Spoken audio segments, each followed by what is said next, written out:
Brilliant. Welcome, FreedomPact. I am Joe Newton. I'm with my host, Lewis Renilchik. This is the episode that we've all been waiting for. Our guest tonight is a man that has overcame extreme obstacles to get to where he currently is. At an early age, he was associated with the wrong people. He had gone 6 years without seeing his own mother. This was coinciding with the loss of his grandmother. At the same time, he decided that he wanted more for his life. He was UK born, and he set his eyes upon getting a scholarship to an American university to play American football. And literally, he had to beg the admissions lady to let him onto the course. He didn't get the scholarship, unfortunately, and he ended up going to a British university. This adversity was compounded whilst he was there, he discovered that he had dyslexia and he had ADD. But this didn't stop him from pursuing what he calls big dreams. Since then, he has gone on to become the UK's leading motivational speaker, speaking at prisons, schools, and also to individuals of influence. He was also the first member of his family to graduate from university, has represented Britain's national team in American football, and he also has a TEDx talk, which is pretty cool. So without any further ado, Cameron Parker, welcome to the FreedomPact Podcast. Wow. I don't think I've ever had such a great introduction. I almost sound cool. You guys are amazing, and everything you said was spot on as well. So sometimes people say stuff which isn't necessarily true, or they bend the truth, but that was incredible. So thank you. Oh, brilliant, man. I appreciate that. So tell me, how's married life going so far? Oh, it's crazy because when we first kind of connected on LinkedIn and we had this kind of plan for a little while, I felt like a bit of a letdown because I had so much going on. I had the whole academic year kind of to wrap up. Also, obviously, as you know, I was getting married and also had her honeymoon and stuff like that coming. So yeah, it's all good. Nothing's changed. Everybody asks me all the time, what's changed since being married? And thankfully, nothing so far. Man, I was researching you, and you have just a crazy story. I was listening to your TEDx talk, and it seems like you've been through so much to get to that point. So if you wouldn't mind, can you just give us a run-through and all our listeners on what's happened to get you to this point? Okay, obviously a long run through. I don't think I could even tell your listeners better than you just said it. But I guess originally kind of happy families to begin with, my dad, my two brothers, and my mother. And then once they had a divorce, kind of everything went a bit sideways from there.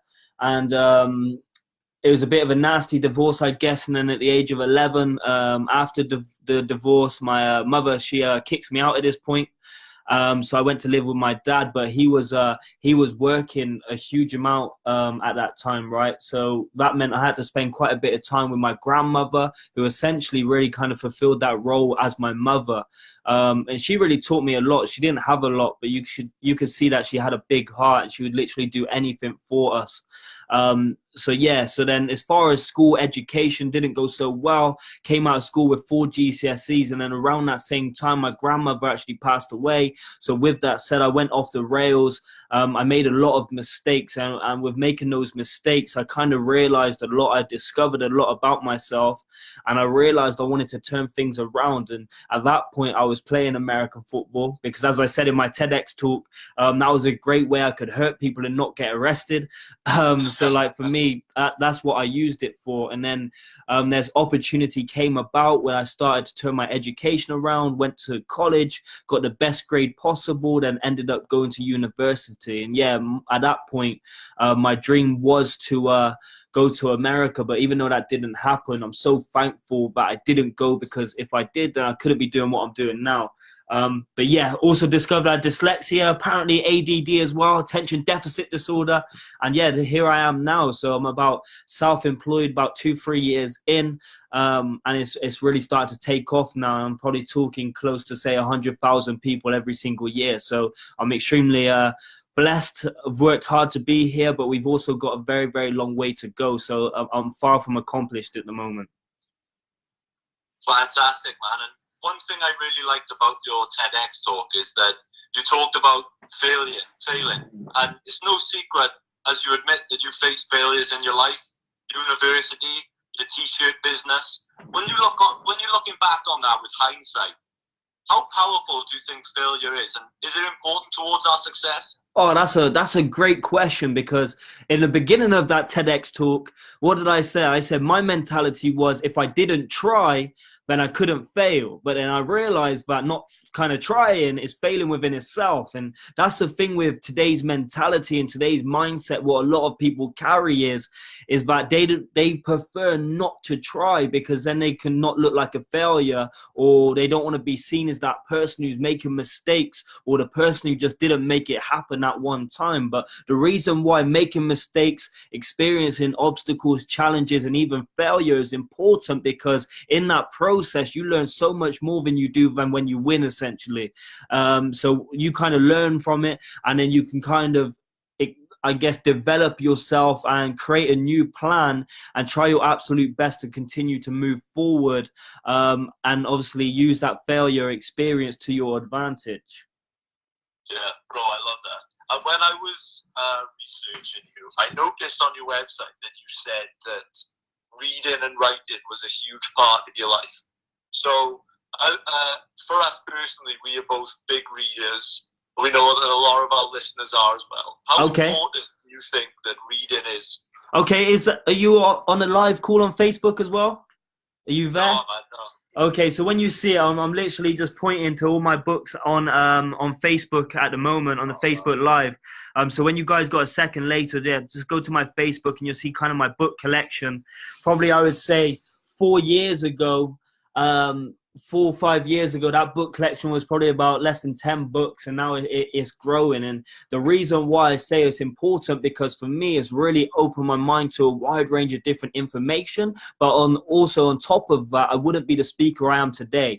And what I mean by that is, when I started speaking, I had about 10 to 15 words in my vocabulary, and that was literally it. That was all I had.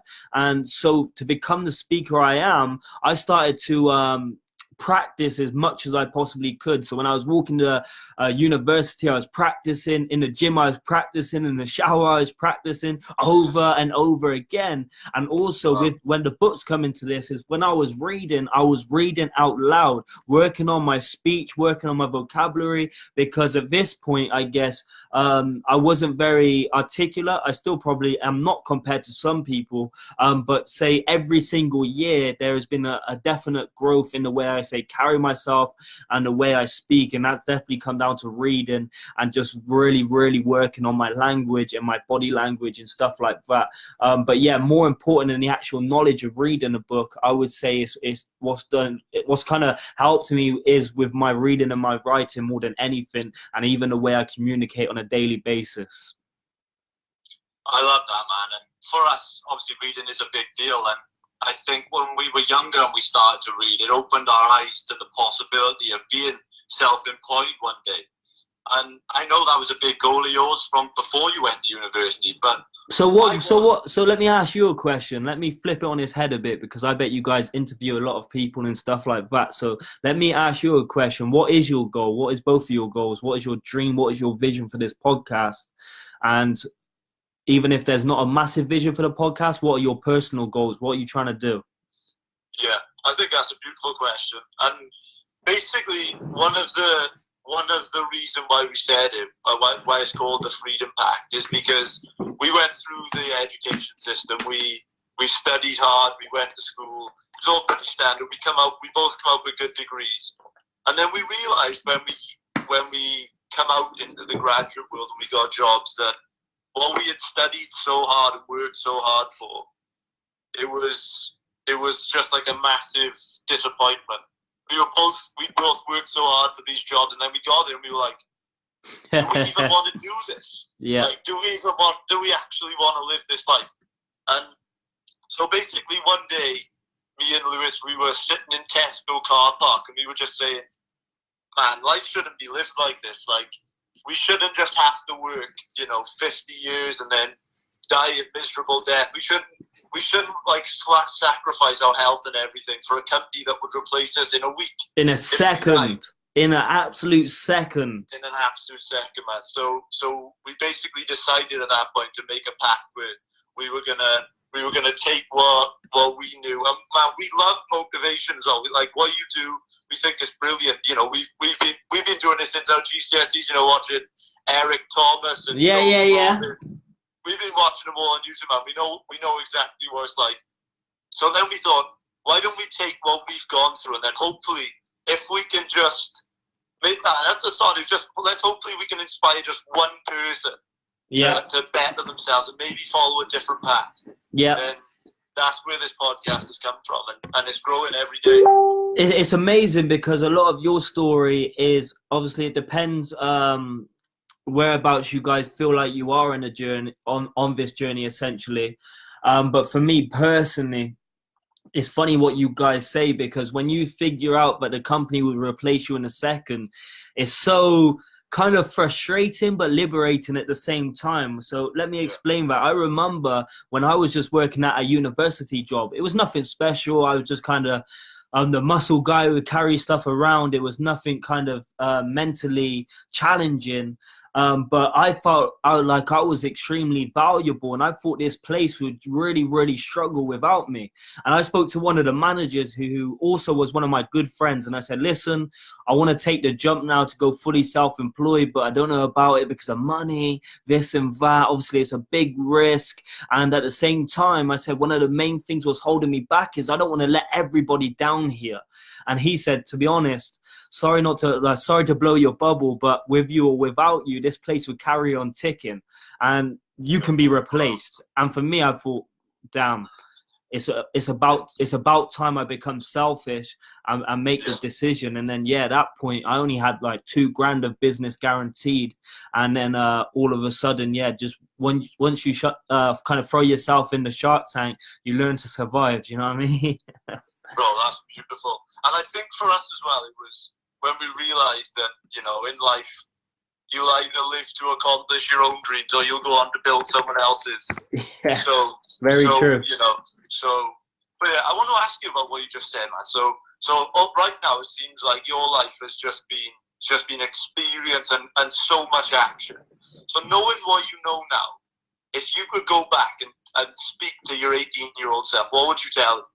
My 18-year-old self. Oh. Yeah.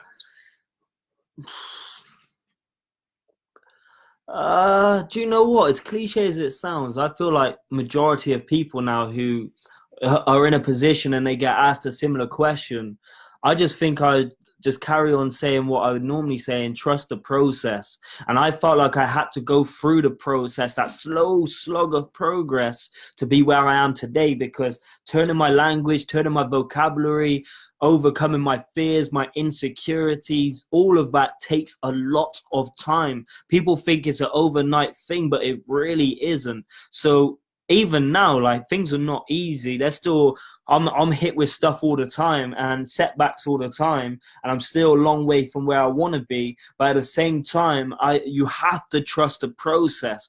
I know for example, let's say something like this podcast. You guys are not getting paid for this podcast. You guys are not paying me. Also, the same as my podcast, but we do it because, one, we love what we do. Two, we thrive for knowledge. But 3, we also trust the process, that this one podcast now might not benefit you right this second, but eventually in a couple of years' time, it might. Or even the skills you pick up through running this podcast. You might go on radio one day and you'll be thankful for everything you do. You might go on TV one day and all your ability would have been created from just simply doing this podcast. So it's all experience. And if we trust the process like we should and what we do, then it will come to all kind of fruition, essentially. Yeah, man, I mean, trust in the process, that's something we, subscribe to religiously at the moment. And trust the process, man. Yeah, like you said, with our dreams for this podcast, I mean, we've told a lot of people, close friends of ours, maybe family, about our dreams. One day maybe rival the likes of Impact Theory, Tim Ferriss, for example. And a lot of people have, they've laughed because they don't know, they know us personally. They maybe don't have the same belief in us as we have in ourselves. And I noticed in your talk, you talked about a lot of people close to you who doubted you. And that's something that we're experiencing at the moment. So it'd be very beneficial to us if you could tell us how you dealt with that at the time, because it can be disheartening. Don't mistake it. I still get doubt from close people around me now, or people who are kind of joke about what I do because they don't simply understand. But now I kind of get paid for it, and it's my full-time job, and we're coming out of the hardship of it. It's fine, you know. It's just part of the process. And as I said, trust the process. People will laugh at you, but trust the process. People will kick you down and won't understand the motivational side of it, but trust the process. And I was very lucky, because when I felt like I went through a lot of mental health at the time, when I was kind of single, I was living in a freezing cold flat, I was broke. I honestly said that I think motivational speaking saved my life, and it really did. But then carry on from that, when I also kind of found my partner, who obviously I'm married to now, she didn't really understand necessarily the motivational side of things, because it's new. Why would she? But at the same time, she fully supported it. And she said, you know what, if you believe in yourself, then I believe in you. And that kind of support from somebody has been crucial for my success. So it's not just saying, it's get yourself in a relationship or anything like that. But when probably nearly every single person doubted me, it was kind of nice to have her on my side to support me and carry on pushing me and actually show me that I'm not going crazy.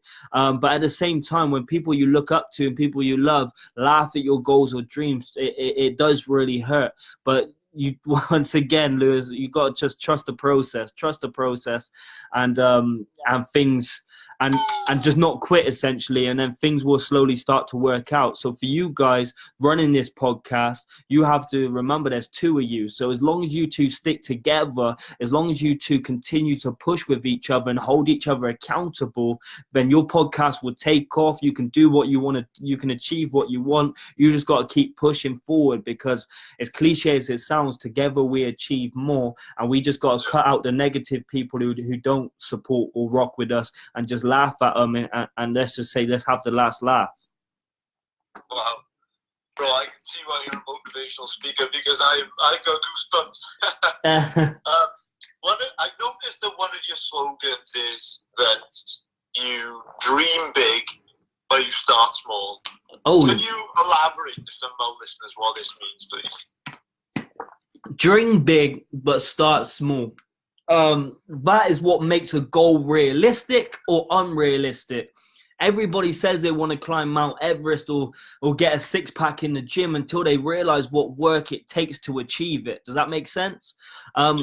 But what makes you to achieve a goal is just breaking it down into small achievable steps. So I set big yearly goals, also 5-year goals, but I don't live there. I live for now. So I break that down into the 90 days, then the monthly, then the weekly, then today. So essentially what I have every single day is a to-do list. It's not a goal. It's not about the big picture. I just make sure every single day I achieve the to-do list, which I know if I carry on doing that over time, that's going to lead to achieving the bigger goal I got. So everything I do has a particular outcome to it. I'm not just going through the world blind. But if you've got a big goal, big dream, then that's absolutely fine. Dream big, but start small, and all those small bits and all those small steps will add up eventually for you to achieve your goals and dreams. And yeah, do you know what? It is the journey. And when you achieve your big dream, trust me, there'll be another big dream. Then what do? We break it down again, and we carry on moving forward. Well, I love that, man. That's perfectly into our next question. I mean, you say about, your dream is always evolving. Because once you achieve something, you're going to be looking for the next step. So, I mean, personally for you, as you hit your dreams along the way, are they evolving? And where is that big dream now? What is the ultimate goal for you? That's a great question. Firstly, where are you guys based? In South Wales. So are you guys working tomorrow? Yes. You're working tomorrow. I'm in Newport College tomorrow. I was going to say, if you guys are available, come along and check me out. But if you bro, yeah, Yeah, we'll message you after this and we can hopefully set something up. Yeah, sorry guys, going off track a little bit. I just thought, it might be perfect just with what you guys are saying. It'd be good to finally meet you guys in person as well. And you never know what might come from it. But yeah, as far as my big golden dream, you mentioned someone like Eric Thomas or someone like that. I want to be not one of the number one speakers in the world, and at the age of 26 I feel like I'm doing okay. I'm doing quite well. I still got a very, very long way to go, but these top speakers in the world are double our age essentially. They're coming up to 50, 60. So I feel like that goal will be more than possible. And the reason why I do what I do, because if I can achieve what I achieve, I don't see it as an egotistical thing. I see it for all of us, because I hopefully go after my goals and dreams on a daily basis to inspire other people to do exactly the same. And that's really what it's all about. Yeah. And what you just said, Billy, I think back to, I remember that we used to watch a lot of Eric Thomas videos when we were a lot younger. And really at the time, you only really had one big video. And we were watching his channels, and his videos were getting, they were doing okay. They were getting about, 15 to 20,000 videos. But he just kept on pushing and pushing and pushing. See, I was on to Eric Thomas when he was getting less than 1,000 views. I even spoke to him a couple of times back then as well, which is quite unbelievable. So yeah, to see his progress. And as you said, he kept pushing and pushing and pushing. Yeah. But then all of a sudden that one video came out and he blew up. But then everybody was like, who's this guy? He's an overnight success. But he wasn't. It takes 10 years to become an overnight success. And people don't realize that. It takes 10 years to become an overnight success. Wow. Oh, that was powerful. And I'm going to go on a slightly different tangent. But we've studied a lot of videos, and we're such a big fan of the school ones, and your TEDx talk was brilliant. But we noticed that right now we speak to a lot of people, and it's like they've given up on their dreams before they'd almost even began. Yeah. Like they have a dream, but they it's like they just suffer with like hopelessness, or people are afraid to take a leap. So people out there that are battling, anxiety, battling depression, feeling hopeless. Yeah. What do you say to those people? What's your advice to them? It's funny when you said the word hopeless, that really stood out to me. And you know what? Sometimes when I do this every single day, you forget the impact that it has. And I remember I was up in Lincolnshire, and I remember looking into some of the kids' eyes, and you could actually see that they was hopeless. They had no belief in themselves, and it was very, very upsetting. But that's a great question. I don't feel like I have the complete answer when it comes to the mental health side of things. But you have to ask yourself, what would you do if you knew you couldn't fail? What would you actually go and do? But then also on top of that, what would you do if you knew nobody was watching? Does that make sense? Because what people are doing, they're too scared of getting their insecurities on the line. They're too afraid to be judged, all these different things. But if you knew somebody wasn't watching, would you put everything you have into it? And it comes back to what I said. Literally, I used to think, as I said, that not trying didn't equal to failure, but in reality it does. It doesn't protect you. And deep down in 40, 50, 60 years from now, once you look back on your life, what are you going to see? Are you going to have a life of regret? And I'm not saying you have to be crazy in your life and do loads of things you don't want to do, but you want to make sure if you've got that goal or dream which is right inside of your heart, then you need to go after it. If it doesn't happen, then at least but you need to owe yourself that at least to go after it. And at the same time, what would you do if you knew you couldn't fail? Or what would you do if nobody was watching? And the answer is you probably put in absolutely everything you've got, or try your best. Yeah. What you just said, Billy, that really resonated with me.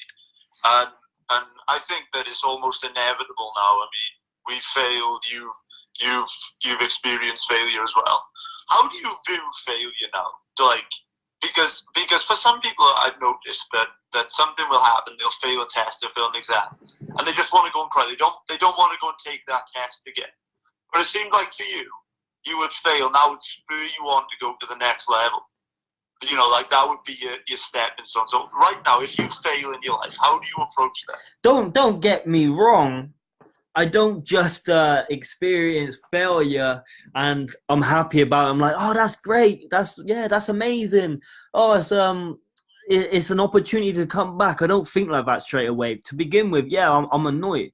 Of course, I'm annoyed. I'm angry. I'm upset. I'm an emotional, and it might take me a little time to get over it. But at the same time, one thing what doesn't change is my routine and my habits. So at the same time, trust the process. I might be emotionally out of place because I've just experienced a massive failure, but at the same time, subconsciously, I'm still working towards the next goal, the next step, or the next dream. Does that make sense? Because I got the habits and stuff like that in place, and that's my routine. I don't just think, oh, I've experienced a failure, I'm going to lie in bed all day. I can't do that. I can't do that because if I do, then everything else would fail. So I still continue to move forward. Mentally, I might be struggling for a little bit, but then all of a sudden you'll start experiencing more smaller wins, and then once again that will add up, and it will add up, and it will add up into something you actually care about. Yeah, man, and I think especially when met with failure, for us anyway, it's always important to, I mean, there's a line obviously from Eric Thomas. He always used to say, what is your why? Remember your why. Remember why you started. And, you know, that made me think when I was watching your TED Talk, you I think you ended with talking about having a purpose. And I was just wondering, why is having a purpose so important to all of us? And ultimately, what is your purpose? Do you know what? You could say, what should your purpose be? And you could come with the most cliche answer ever. And you just need to try and understand what you want. Do you want to be rich? Do you want to live a life of fulfillment? Do you want to support your family? Do you want a job where you actually care about people or teach people or educate people? Do you want to do a sports job? Everybody's purpose is completely different, and there's no really wrong or right answer. But once you got that focus in front of you, once you have that purpose, that goal, that dream, then it makes everything so much easier. So what I use when I go into the schools, right, or whether you're in a job, if you got the big goal, like what does a car mechanic, answer this question, what does a car mechanic need to fix a car apart from his hands? Tools, perfect. So the same way a car mechanic uses tools to get the job done, we need to use whatever we're doing as a tool to get us to where we want to get to. So if you're stuck in that job, if you're stuck in school, you're in something you hate, try and find the positives in that and use that as a tool to get you to where you want to get to. But yes, why it's important to have a purpose is because then we can understand that what we're doing right now may actually build our character and support us in the long run to achieve that purpose.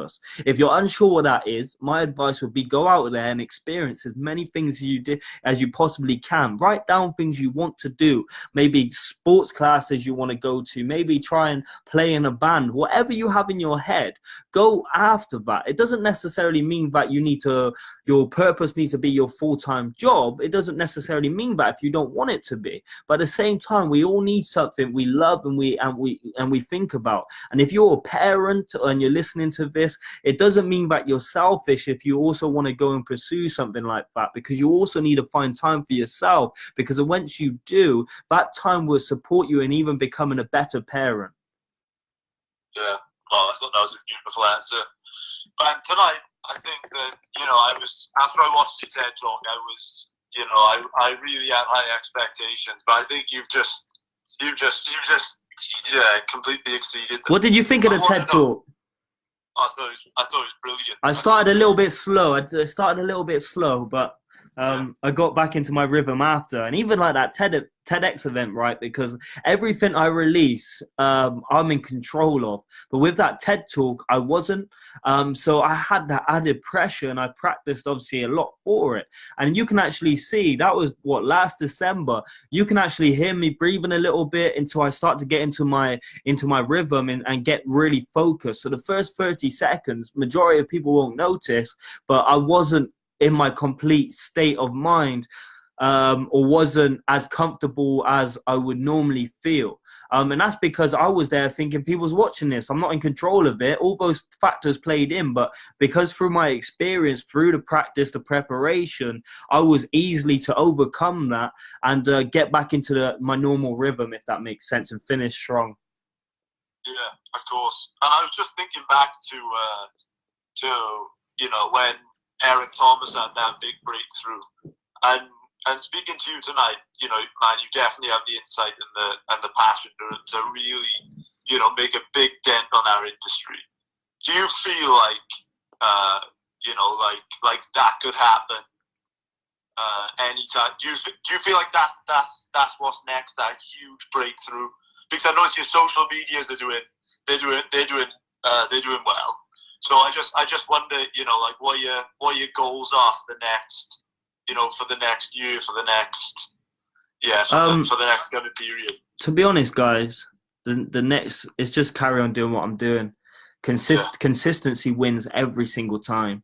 People overlook consistency, but the reality is you don't even have to be the best speaker in the world, but if you're consistent, you'll win. I don't even think Eric Thomas is the best speaker in the world, but he's consistent, so he's won. I don't think Tony Robbins is necessarily the best speaker in the world, but he was consistent and he won. That's the thing. It's like, how many footballers or rugby players did we have in school who was full of talent, but because they didn't pursue it or wasn't consistent enough, they didn't become nothing. And that person you didn't really expect to become professional, they were the ones who become professional because they were focused and they were consistent. So consistency wins every single time. And if you're there holding on to something or don't want to release a video because it's not perfect, listen to me now. We just need to release it every single time, because through doing it, through practicing, through continuing to do it, you'll look back on that video in 5 years and probably laugh, but we won't improve until we start releasing this content now. And you're not good if you just hold on to the content or hold on to this stuff, because it's not going to benefit you and it's not going to improve you. So consistency, even if you think you're not reaching perfection in whatever you're really trying to do or trying to achieve, just keep it going. Even though it'll be a roller coaster, eventually it will result in a win. Yeah, bro, I thought that was great advice, and I'm just already thinking about, like what you were just saying there, straight away. I'm just thinking about taking next steps. We're thinking about, about the website design, about how we can improve this, and everything. Bro, you've done. So if I'm being honest, I haven't checked out your website. Do you guys also have videos? So do you have a website up now? No, it's in design. It's in design at the minute. Okay, so you don't have a website up. Do you have videos? Yes, on YouTube. Okay, so I'll check out your videos. So let's put in another date in the diary for another podcast. And by the time, say in 2 weeks, 3 weeks from now, you guys have to commit to having your website up. We love that. Yeah, bro, we can definitely do that. We love that. We can love that type of accountability. Don't just tell me that it's in design. I want to see something. Everything's in design. Get it up. I don't care if it's rubbish. Get it up. We appreciate that so much, man. Yeah. We don't want to keep you too long because it's getting obviously it's late. And I got 33 minutes on my live on Facebook. So yeah, it's a good call so far. Yeah. We were just wondering, for all of our followers out there now who want to connect with you, where can they find you on socials? You can find me on literally every single social there is. Instagram, CamParkerHUD. Snapchat, CamParkerHUD. Twitter, CamParkerHUD. Facebook, slightly different. Just type in Cameron Parker, Elite Motivator, and also type that into YouTube. I've got lots of videos, a lot of daily content, things that can help you and support you guys on a daily basis, essentially. Wow, that was beautiful. Our last question, which we want to ask, is what does freedom mean to you? Freedom means to me, that's a fantastic question. Freedom basically means doing whatever I want when I want. You can say that I'm fully self-employed. I don't have a boss, but I guess my customers and the people who follow me on a daily basis are kind of my boss. So I want to serve them on a daily basis. But at the same time, if I want to take my little girl to school, I can. If I want to take a week off, I can. I've got the money and the capacity to literally go anywhere around the world to do what I want and spread as much happiness and give as much as I possibly can. That's what freedom means to me, with no limitations whatsoever. That was so beautiful, and I reckon I could get a job with you guys. What do you reckon? we would love it. We would love it. It's been an absolute pleasure, and we will leave your social medias in our description. We'll promote this on Instagram, and we're just amped up, and we can't wait to go. And it looks like we made a friend for life, so we're both buzzing. Well, 100%. Sorry it's taken so long to make this happen. But yeah, connect with me on Instagram, connect with me on all social medias, add me, and then we can just communicate on there, not necessarily just on LinkedIn. We don't have to stay formal, guys. We're friends now, okay? Fantastic, man. And like you said, we will pencil another date in the diary, and you're keeping us accountable. By the next time we talk on here, we'll have that website up. Listen, what's the date today? It's the 12th of September today. Yeah. Listen, I'm going to message you guys on the 26th of September, and I want to see your website up. Wow, man, that's the real motivator. We love accountability, so that's great for us. So, Alan, wait there 1 second. Stay there 1 minute. Right, so I got a big black pen. If you go onto Facebook Live now, you'll see I got a big black pen, and I've also got my own personal diary here. What did I say? 26th of September, yeah? So I'm literally putting it in now. If I don't see a website, we are officially not friends. Alright, we'll take you up on that. And I'm going to do everything I can to damper your brand. I'm joking, I won't do that, but... website, FreedomPact. Get it done. Yeah. Wow.